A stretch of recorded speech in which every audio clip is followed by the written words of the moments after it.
Las Escrituras y las promesas. Introducción. Las promesas divinas dan a conocer lo que constituye la buena voluntad de Dios para su pueblo para concederle las riquezas de su gracia. Son el testimonio externo de su corazón que desde la eternidad los ama y ha preordinado todas las cosas para ellos y referente a ellos. En la persona y obra de su Hijo, Dios ha hecho una provisión completa para su salvación, tanto en el tiempo como en la eternidad, a fin de que puedan tener un conocimiento espiritual claro y verdadero del mismo. Ha complacido al Señor ponerlo delante de ellos en las maravillosas y grandes promesas que están esparcidas por todas las Escrituras como otras tantas y gloriosas estrellas en el glorioso firmamento de la gracia, por medio de las cuales puedan recibir la seguridad de la voluntad de Dios en Jesucristo respecto a ellos y tomar en él respecto a estas promesas y por este medio tener una comunión real con él en su gracia y misericordia en todo tiempo, no importa cuáles sean su caso o circunstancias. Las promesas divinas son tantas declaraciones para conceder algún bien o eliminar algún mal, como tales son un bendito medio para hacer conocer y manifestar el amor de Dios para su pueblo. Hay tres pasos en relación con el amor de Dios. Primero, su propósito interno de ejercitarlo. El último, la ejecución real de este propósito, pero en medio está el dar a conocer este propósito a los beneficiarios del mismo. En tanto que el amor está escondido, nadie puede ser confortado por el mismo. Ahora bien, Dios, que es amor, no solo ama a los suyos, y no solo les manifestará su amor con plenitud a su debido tiempo, sino que mientras tanto nos mantiene informados de sus benevolentes designios para que podamos descansar reposados en su amor y sentirnos confortados por sus promesas seguras. Por ello podemos decir: cuán preciosos me son, oh Dios, tus pensamientos, cuán grande es la suma de ellos. Salmo 139, verso 17. En 2 de Pedro capítulo 1, versículo 4 se habla de las promesas divinas como preciosas y grandísimas. Como dijo Spurgeon, la grandeza y la preciosidad van raramente juntas, pero en este caso van unidas en un grado muy elevado. Cuando Jehová se complace en abrir su boca y revelar su corazón, lo hace de una manera digna de él, en palabras de poder y riquezas superlativas. Para citar de nuevo al querido pastor de Londres: vienen del gran Dios, van a grandes pecadores, obran grandes resultados y tratan de asuntos de gran importancia, mientras que el intelecto natural es capaz de percibir buena parte de su grandeza. Solo los que tienen el corazón renovado pueden saborear su inefable preciosidad y decir con David: cuán dulces son a mi paladar tus palabras, más que la miel a mi boca. Salmo 119, verso 103. Percibir a quienes pertenecen las promesas. Nos beneficiamos de la palabra cuando percibimos a quienes pertenecen las promesas. Están disponibles solo para aquellos que son de Jesús, porque todas las promesas de Dios son en el sí y en el amén. Segunda a los Corintios capítulo 1, versículo 20. No puede haber relación entre el Dios trino y la criatura pecadora excepto por medio de un mediador que le ha satisfecho a favor nuestro. Por tanto, este mediador debe recibir de Dios todo el bien para su pueblo, y ellos deben recibirlo de segunda mano procedente de él. Un pecador puede pedir a un árbol con la misma eficacia que si pidiera a Dios, si es que desprecia y rechaza a Cristo. Tanto las promesas como las cosas prometidas son entregadas al Señor Jesús y transmitidas a los santos a través de él. Y esta es la promesa que él nos hizo, la vida eterna. 1 Juan capítulo 2, versículo 25. Y como la misma epístola nos dice: y esta vida está en su Hijo, capítulo 5, versículo 11. Siendo así, ¿qué bien pueden sacar aquellos que no están todavía en Cristo? Ninguno. Una persona que no está en contacto con Jesús no recibe el favor de Dios, sino al contrario, está bajo su ira. Su porción no son las promesas divinas, sino las advertencias y amenazas. Es una solemne consideración el que aquellos que están sin Cristo están alejados de la ciudadanía de Israel y ajenos a los pactos de la promesa, sin esperanza y sin Dios en el mundo. Efesios capítulo 2, versículo 12. Solo los hijos de Dios son los hijos de la promesa. Romanos capítulo 9, versículo 8. Asegúrate, lector amigo, de que tú eres uno de ellos. Cuán terrible pues es la ceguera y cuán grave es el pecado de aquellos predicadores que indiscriminadamente aplican las promesas de Dios a los salvos y a los no salvos. No solo están quitando el pan de los hijos y echándolo a los perros, sino que están adulterando la palabra de Dios, según a los Corintios capítulo 4, versículo 2, y engañando a las almas inmortales. Y aquellos que escuchan y las prestan atención son poco menos culpables, porque Dios les hace a todos responsables de escudriñar las Escrituras por sí mismos y poner a prueba todo lo que leen u oyen bajo este criterio infalible. Si son demasiado perezosos para hacerlo y prefieren seguir a ciegas a sus guías ciegos, entonces que su sangre sea sobre su cabeza. La verdad ha de ser comprada. Proverbios capítulo 23, versículo 23. Y aquellos que no están dispuestos a pagar el precio deben quedarse sin ella. Hacer nuestras las promesas de Dios. Nos beneficiamos de la palabra cuando trabajamos para hacer nuestras las promesas de Dios. Para conseguirlo, primero debemos tomarnos el trabajo de familiarizarnos realmente con ellas.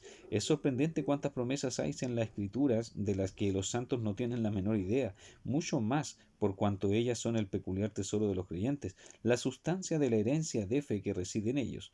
Verdaderamente los cristianos ya son los recipientes de bendiciones maravillosas. Sin embargo, el capital de su riqueza, lo más importante de su patrimonio, está solo en el futuro. Han recibido un anticipo, pero la mejor parte de lo que Cristo tiene para ellos se halla todavía en la promesa de Dios. Cuán diligentes, pues, deberíamos ser en el estudio de su testamento y última voluntad, familiarizándose con las buenas nuevas que el Espíritu ha revelado. 1 Corintios capítulo 2 versículo 10, y procurando hacer inventario de sus tesoros espirituales. No solo debo buscar en las Escrituras para encontrar lo que me ha sido entregado por medio del pacto eterno, sino también meditar sobre las promesas, revisarlas una y otra vez mentalmente y pedir a Dios que me dé entendimiento espiritual de las mismas. La abeja no podría extraer miel de las flores si solo se limitara a contemplarlas. Tampoco el cristiano sacará ningún consuelo o fuerza de las divinas promesas hasta que su fe eche mano y penetre el corazón de las promesas. Dios no nos ha dado la seguridad que el indulgente será alimentado, sino que ha declarado: el alma de los diligentes será prosperada. Proverbios capítulo 13, versículo 14. Por tanto, Cristo dijo: trabajad no por la comida que perece, sino por la comida que a vida eterna permanece. Juan capítulo 6, versículo 27. Solo cuando las promesas son atesoradas en la mente, el Espíritu nos las recuerda en aquellos momentos de desmayo cuando más las necesitamos. Reconocer el bendito alcance de las promesas de Dios. Nos beneficiamos de la palabra cuando reconocemos el bendito alcance de las promesas de Dios. Hay como una afectación que impide a algunos cristianos el vivir y explorar la religión como algo que pertenece a la común y corriente de la vida. Es para ellos algo trascendental y de ensueño, más bien una creación piadosa más o menos irreal que una cosa de hechos verdaderos. Creen en Dios a su manera, para las cosas espirituales y para la vida futura, pero se olvidan totalmente de la verdadera piedad. Tiene la promesa de la vida presente, lo mismo que la venidera. Para ellos sería casi una profanación el orar acerca de los pequeños problemas y asuntos de la vida. Quizá se sorprenderían si me atreviera a sugerirles que esto hace dudosa la realidad de su fe. Si no puede darles apoyo en las pequeñas tribulaciones de la vida, ¿les va a ser de algún valor en las grandes tribulaciones de la muerte? La piedad para todo aprovecha, pues tiene promesa de esta vida presente y de la venidera. Primera a Timoteo capítulo 4 versículo 8. Lector, ¿crees esto, que las promesas de Dios cubren todos los aspectos y particulares de tu vida diaria? ¿O quizá te han descarriado los dispensacionalistas, haciéndote creer que el Antiguo Testamento pertenece solo a los judíos carnales y que nuestras promesas se refieren solo a las cosas espirituales y no a las materiales? ¿Cuántos cristianos han obtenido consuelo del pasaje "no te desampararé ni te dejaré"? Hebreos capítulo 13, versículo 5. Bueno, pues esta no es más que una cita que procede de Josué capítulo 1 versículo 5. De la misma manera, segunda a los Corintios capítulo 7 versículo 1 habla de teniendo tales promesas, pero una de ellas referida a en capítulo 6 versículo 18 se encuentra en el libro de Levítico. Quizás alguien preguntará: ¿dónde se puede establecer una línea divisoria? ¿Cuáles promesas del Antiguo Testamento me pertenecen de modo legítimo? Como respuesta vemos que el Salmo 84:11 declara: porque sol y escudo es Jehová Dios, gracia y gloria dará Jehová, no quitará el bien a los que andan en integridad. Si tú andas realmente en integridad, estás autorizado para apropiarte esta bendita promesa y contar con que el Señor te dará gracia y gloria y el bien que requieres de Él. Mi Dios, pues, suplirá todo lo que os falta. Filipenses capítulo 4, versículo 19. Por tanto, si hay una promesa en alguna parte de su palabra que se ajusta a tu caso y situación presente, hazla tuya como apropiada a tu necesidad. Resiste firmemente todo intento de Satán de robarte alguna parte de la palabra del Padre. Distinguir entre las promesas. Nos beneficiamos de la palabra cuando hacemos una distinción apropiada entre las promesas de Dios. Muchos cristianos son culpables de hurto espiritual, por lo cual quiero decir que se apropian de algo que no les pertenece, pero no pero que pertenece a otro. Algunos acuerdos del pacto hecho con el Señor Jesús en cuanto a sus elegidos y redimidos no están sujetos a ninguna condición por lo que se refieren a nosotros, pero muchas otras valiosas promesas del Señor contienen estipulaciones que deben ser atendidas cuidadosamente, pues de otro modo no podemos obtener la bendición. Una parte de la diligente búsqueda del lector debe dirigirse a este punto tan importante. Dios guardará la promesa que te ha hecho con tal que tú tengas cuidado de observar las condiciones en que se te ha hecho el acuerdo. Solo cuando cumplimos los requisitos de una promesa condicional podemos esperar que la promesa nos sea cumplida.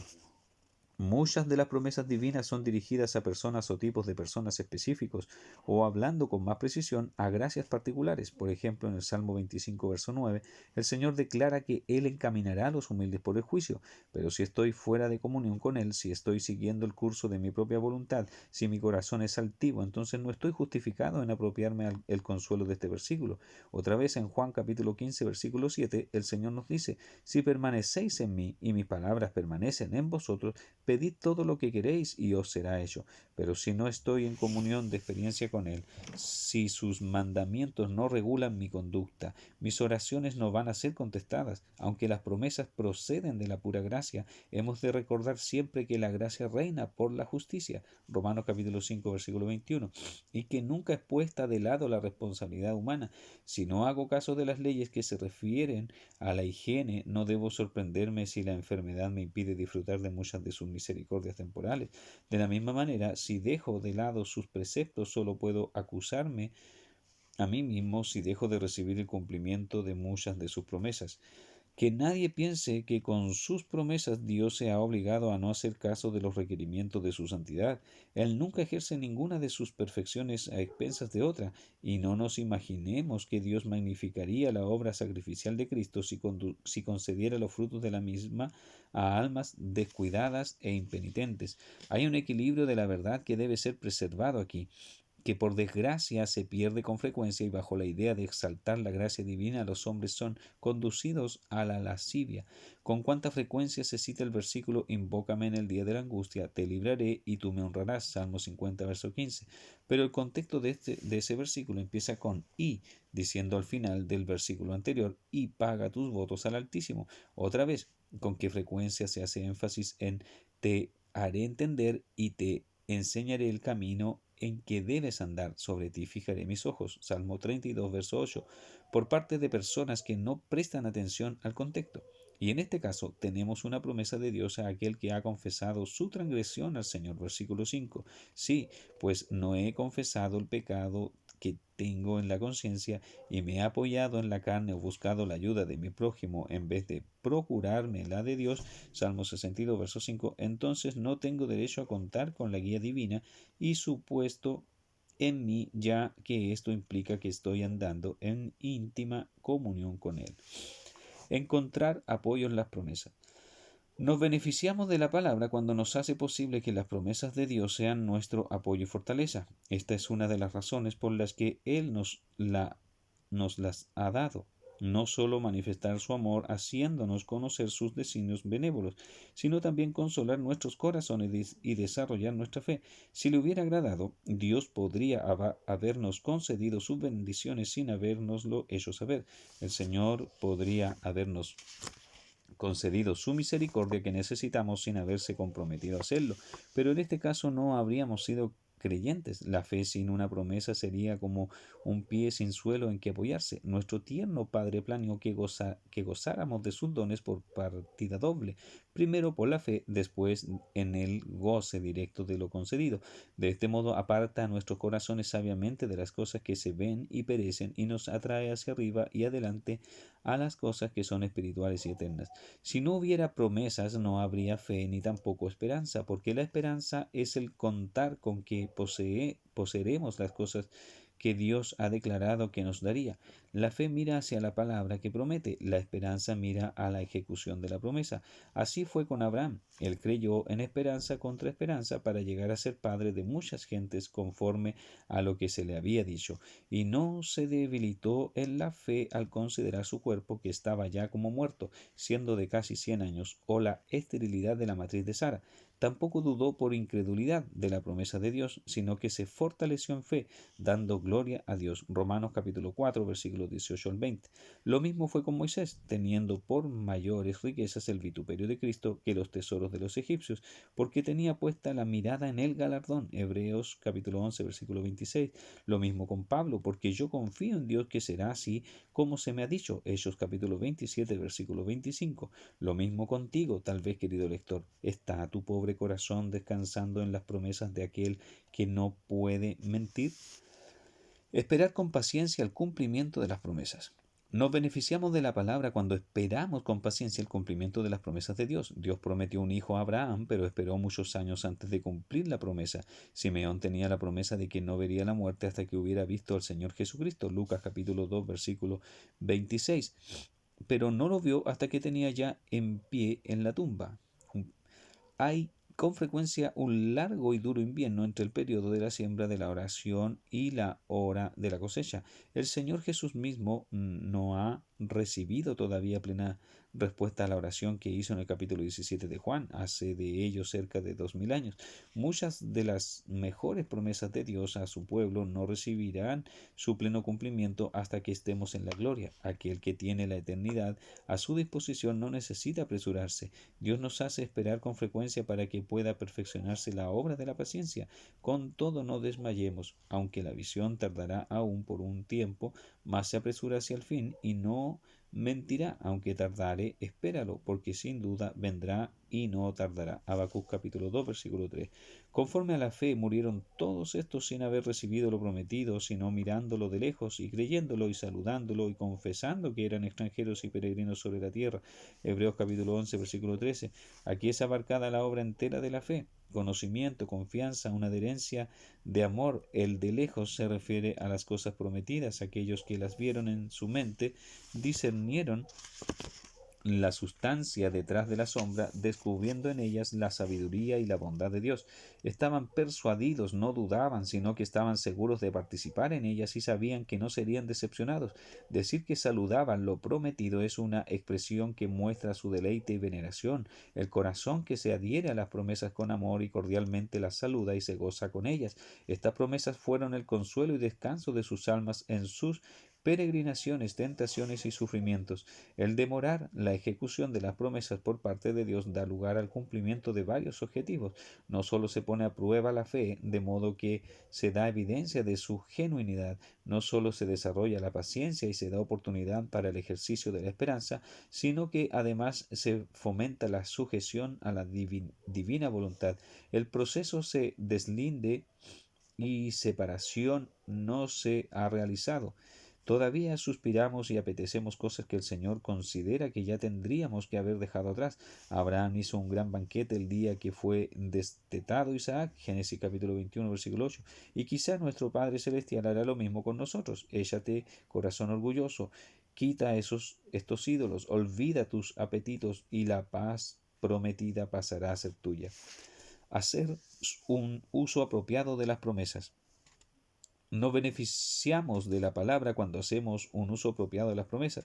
Primero, en nuestras relaciones con Dios mismo, cuando nos acercamos a su trono, debería ser para pedir una de sus promesas. Las promesas han de ser no solo el fundamento de nuestra fe, sino también la sustancia de nuestras peticiones. Debemos pedir según la voluntad de Dios, si Él nos ha de escuchar y su voluntad se nos revela en las cosas buenas que Él ha declarado que nos concederá, de modo que hemos de echar mano de sus seguras promesas, presentárselas delante y decir: haz conforme a lo que has dicho. Segunda de Samuel capítulo 7, versículo 25. Observa cómo Jacob reclamó la promesa en Génesis capítulo 32, versículo 12, Moisés en Éxodo capítulo 32, versículo 13, David en el Salmo 119, versos 58, Salomón en primer libro de Reyes capítulo 8, 25, y tú, lector cristiano, haz lo mismo. Segundo, en la vida que vivimos en el mundo, en Hebreos capítulo 11, versículo 13, no solo leemos de los patriarcas que disciernen, confían y saludan las divinas promesas, sino que se nos informa de los efectos que producen las promesas en ellos, confesando que eran extranjeros y peregrinos sobre la tierra, lo que significa que hicieron pública confesión de su fe, reconocieron que sus intereses no estaban en las cosas de este mundo y su conducta lo demostró, tuvieron una porción que les satisfizo en las promesas que se apropiaron. Sus corazones estaban puestos en las cosas de arriba, porque donde se halla el corazón del hombre, allí se halla su tesoro también. Conclusión. Así que, amados, puesto que tenemos tales promesas, limpiémonos de toda contaminación de carne y de espíritu, perfeccionando la santidad en el temor de Dios. Según a los Corintios capítulo 7, versículo 1. Este es el efecto que producen en nosotros y lo producirán si la fe echa manos de ellas realmente, por medio de las cuales nos ha dado preciosas y grandísimas promesas para que por ellas llegaseis a ser participantes de la naturaleza divina, habiendo huido de la corrupción que hay en el mundo a causa de la concupiscencia. Segunda de Pedro, capítulo 1, versículo 4. Ahora, el Evangelio y las preciosas promesas, siendo concedidas graciosamente y aplicadas con poder, tienen una influencia en la pureza del corazón y del comportamiento y enseñan al hombre a negar la impiedad y los deseos del mundo y a vivir sobria, recta y piadosamente. Tales son los poderosos efectos de las promesas del Evangelio baja la divina influencia que nos hacen interiormente participantes de la naturaleza divina y exteriormente nos hacen posible abstenernos de las corrupciones y vicios prevalecientes en nuestro tiempo y evitarlos.